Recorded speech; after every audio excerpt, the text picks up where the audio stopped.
Hi, my name is Autumn Rain, and welcome back to another episode of Beyond the Record. And today I have two-time Grammy-nominated artist Alex Isley. How are you doing today, Alex?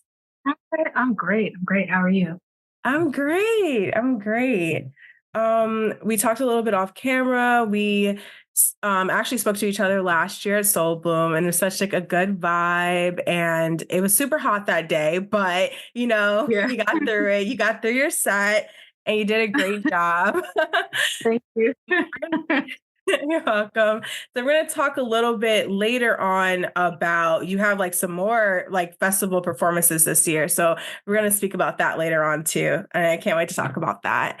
Um, so just to get started, um, I feel like most people know, but we're just going to reiterate it here that, like, your father is part of the Isley brothers, and, you have a lot of musical talent in your family. Like, I heard that also on your maternal side, your grandmother was an opera singer. So, that I think is amazing. So, being a part of a family that has music surrounding them all the time, how was it like growing up, and how did that, transfer your journey into music? Music honestly has been second nature from the time I was born or before I was born. My mom would play music, around her belly. So it was just a force that was inevitable. And yeah, surrounded by it on my dad's side, of course, but then on my mom's side, my grandmother sang opera, and then my grandfather was a jazz aficionado. He had tons and tons of records. That's all he played. So I was just surrounded by it at all times. Yeah. No, that's amazing. I feel like that's so cool being surrounded by that. I feel like a lot of times, as kids, we kind of want to do what our parents are doing. I know for me, that's not necessarily true. Both of my parents are teachers, and I love teachers are amazing.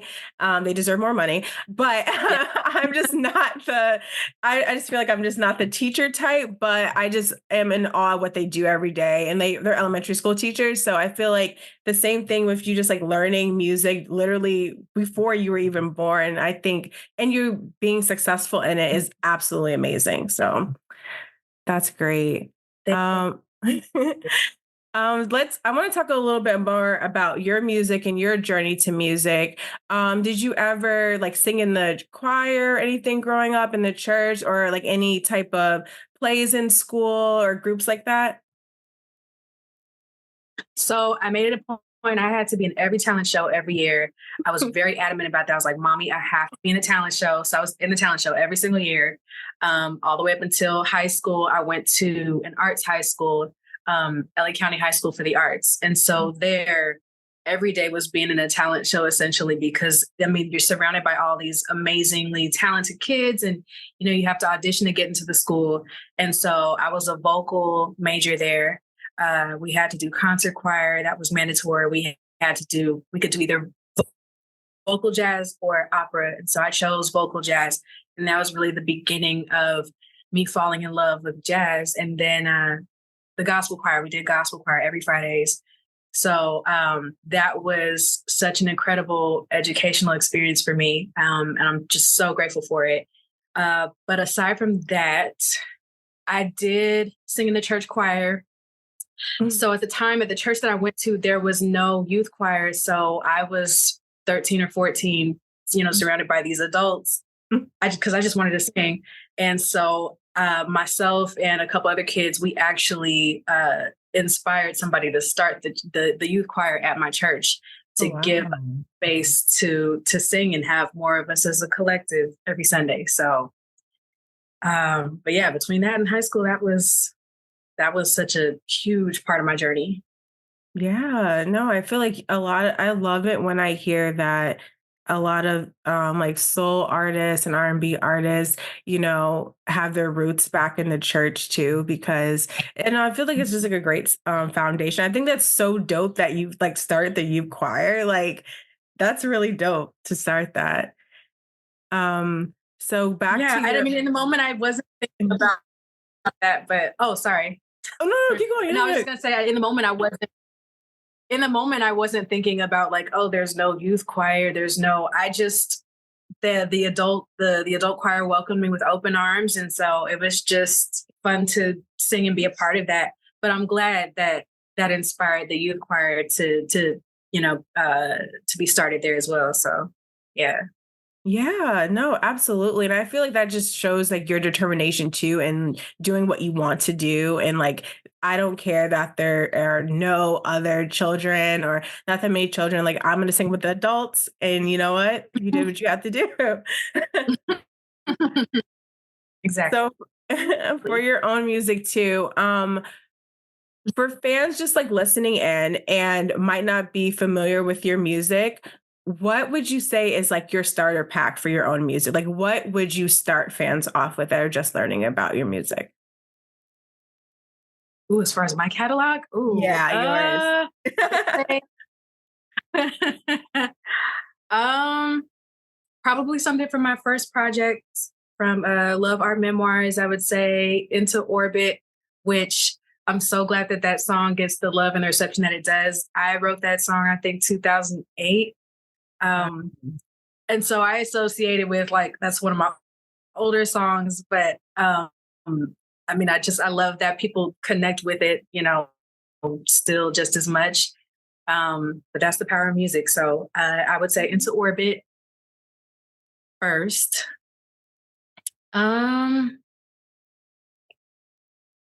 I've really released a lot of music in these past few years, so it's kind of hard to like. I'm really trying to think about what I would pick from the catalog. I would say probably some stuff with Terrace, which I Hmm. feel like is a little more left and a little more jazz influenced, but I think it shows how much jazz has influenced me as well because R&B is my foundation for sure. But I've been hugely influenced by jazz as well. So I would say something from the I Left My Heart in Ladera project and maybe a joint or two from Wilton with Jack Dine, and then Good and Plenty and Love Again from Marigold. I think that's a good pack Oh, to love start off again. with. I was gonna say, I love Love Again. That's such a good song. That's when I Oh, first thank think of you. you. Thank you. You're welcome. That's when I first think of you. I'm just like, oh, this song is just like, it's, I don't know, it gives me there's all the feels. So I love listening to that track.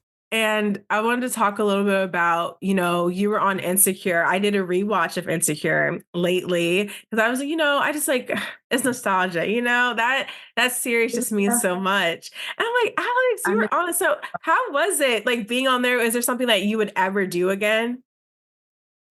Absolutely. For Insecure, and I love Issa. I've been watching her for years, when she started on YouTube with Awkward Black Girl. So I love Insecure. It's such an accurate insight into LA and young Black LA. Mhm. And that was a bucket list item of mine. I was like, I want to get my music on Insecure because I discovered so many dope artists on Insecure. That's how I found Ari Lennox. That's how I found Khalid and Kali Uchis. But so that was a bucket list item of mine. I was like, I want to make music that'll be, featured on Insecure in one way or another.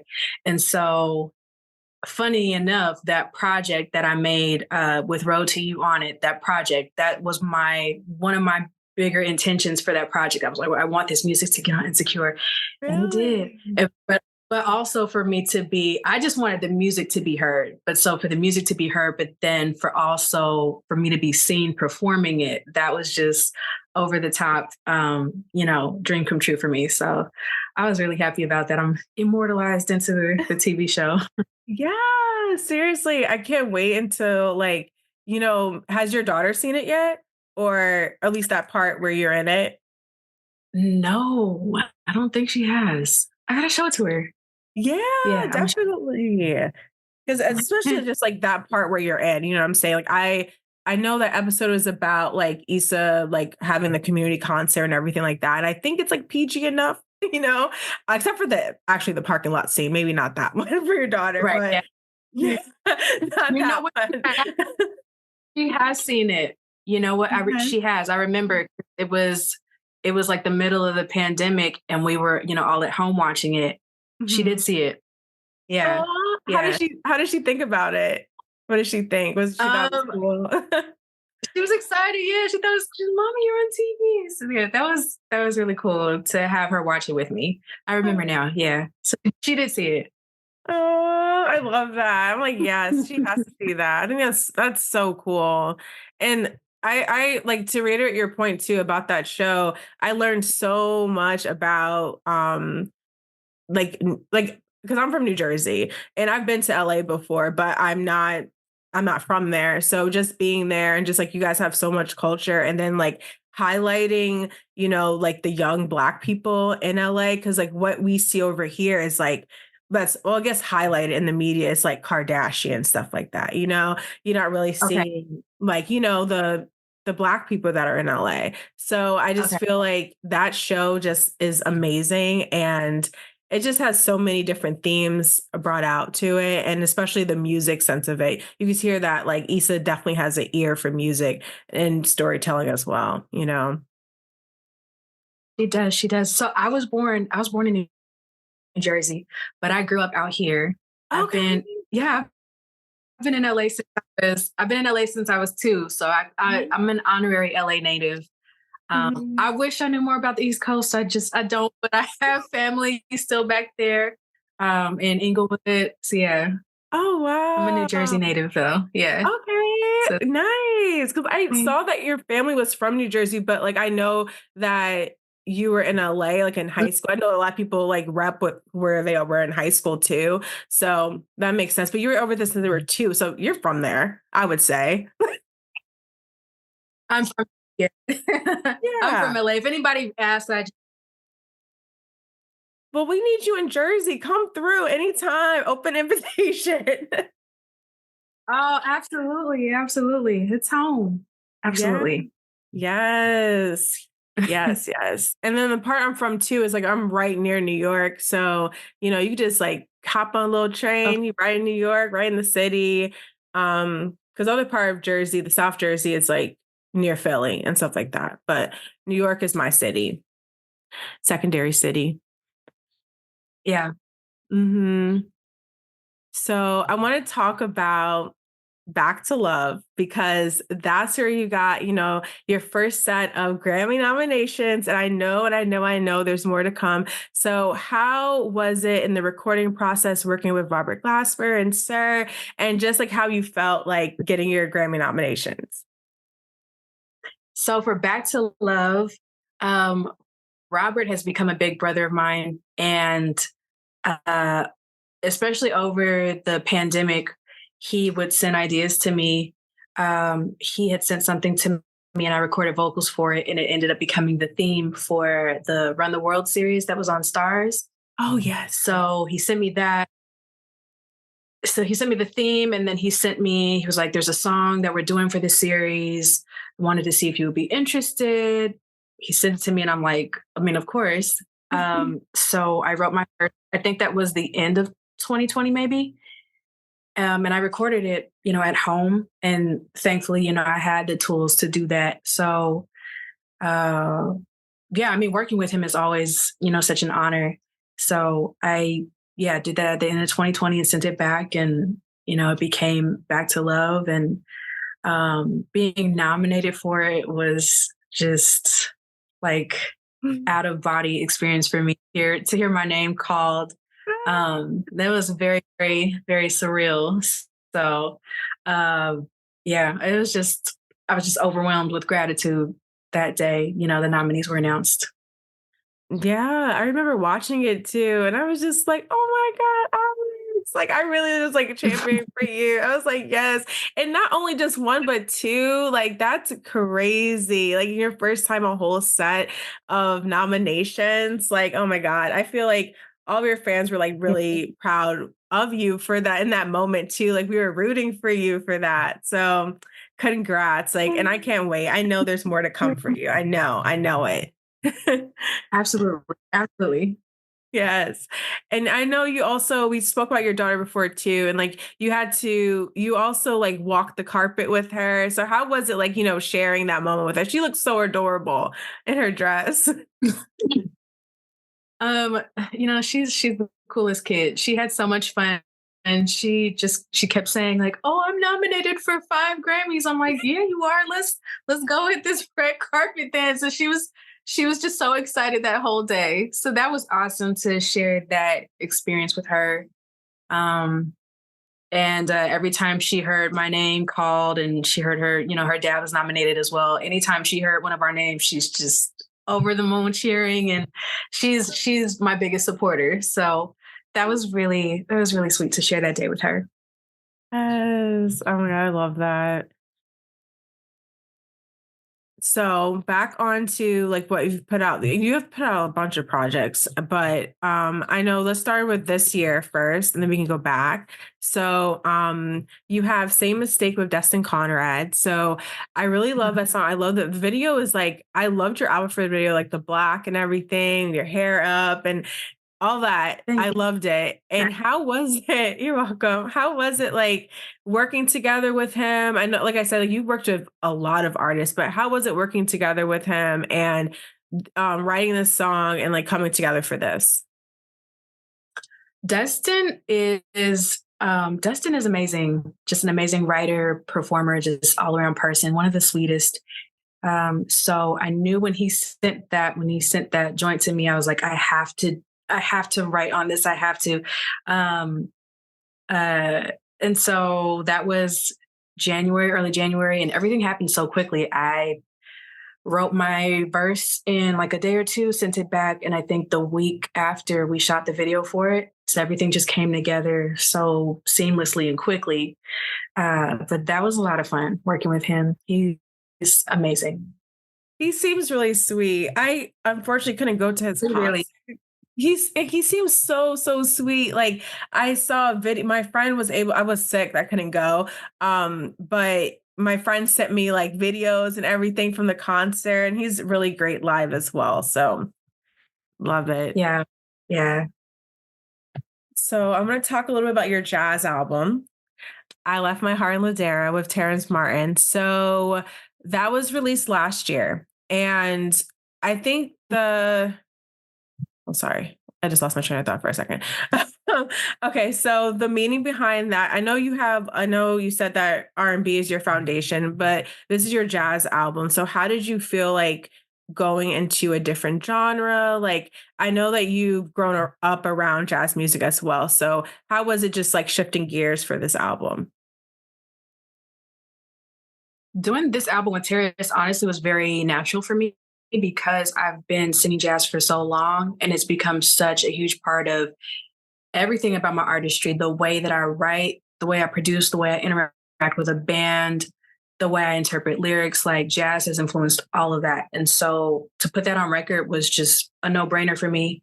And it felt really easy. So we started that project, I want to say like, maybe mid 2019. Oh wow. And by like right before the pandemic, we had most of the music done, and then the shutdown happened. But yeah, the whole process of that, putting that together was easy. It felt easy. And What Terrace is oh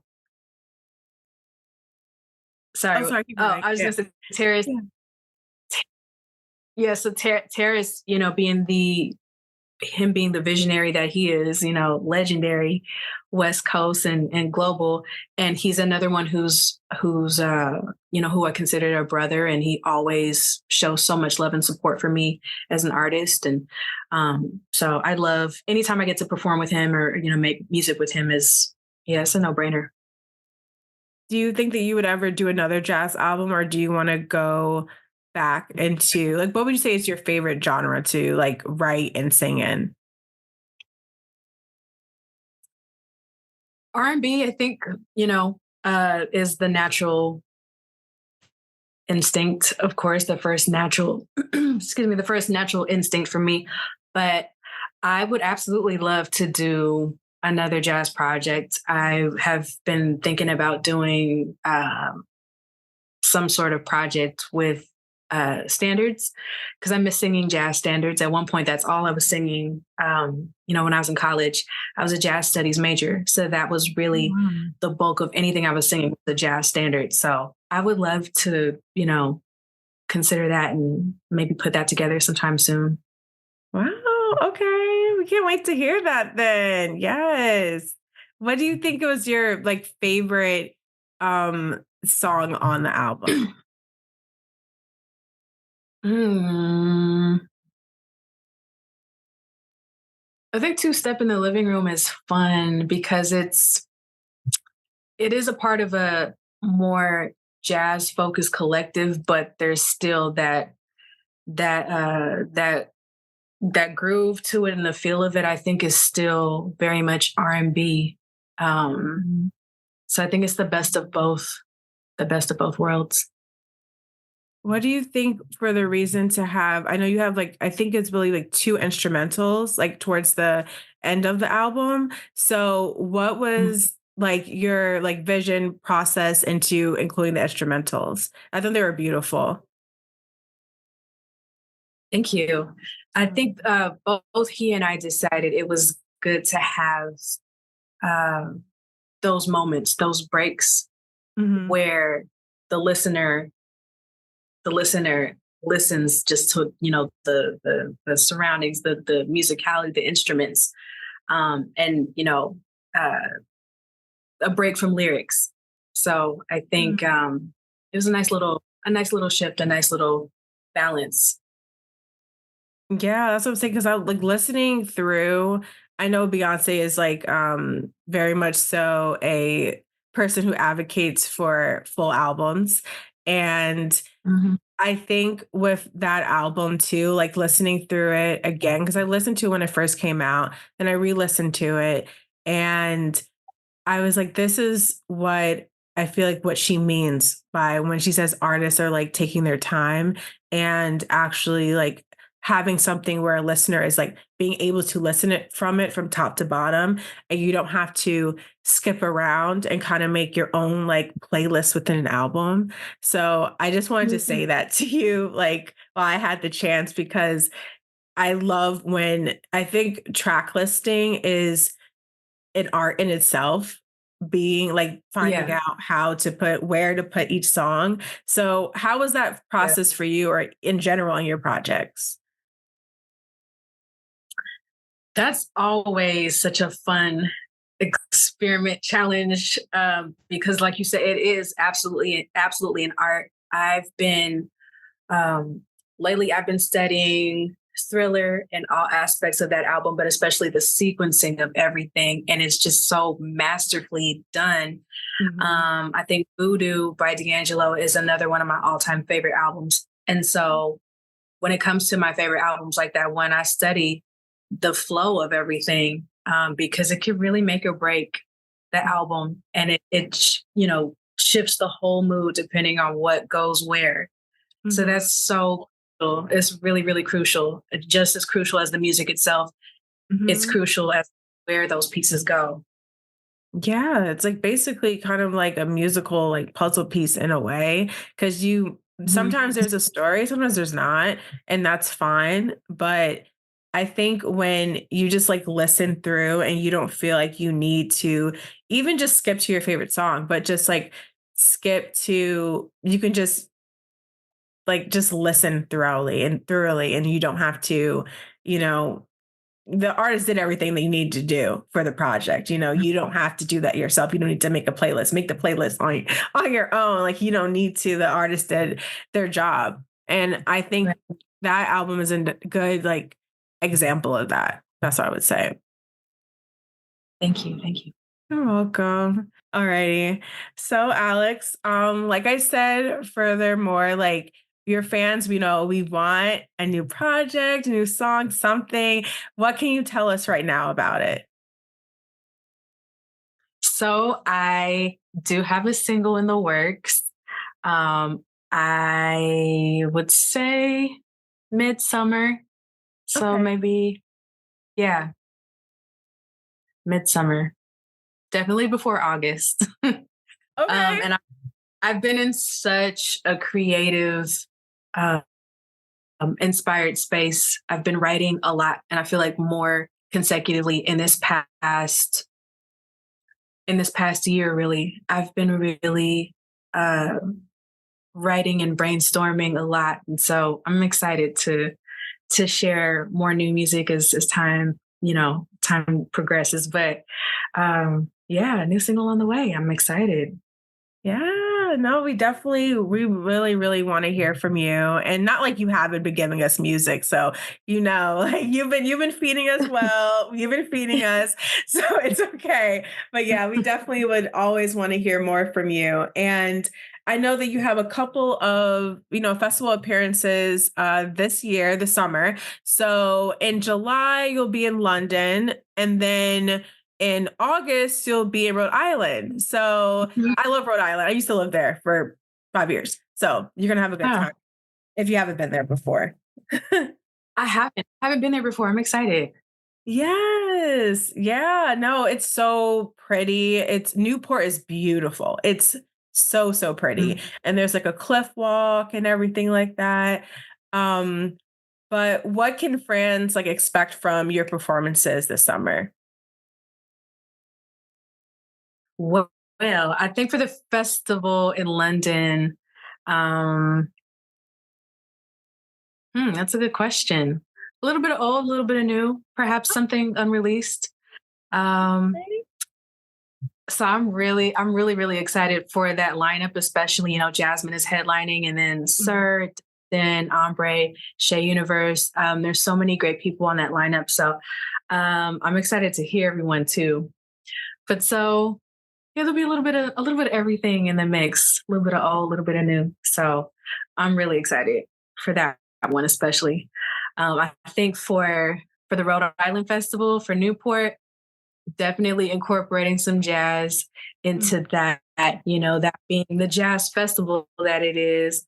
Mhm. And historically, it's just I remember studying the Newport Jazz Festival when I was in college and studying the greats like Duke Ellington performing there. And so for this time around, for me to be a part of it, I definitely want to pay homage to that and incorporate jazz into my set. So I'm looking for it. Yeah, for sure.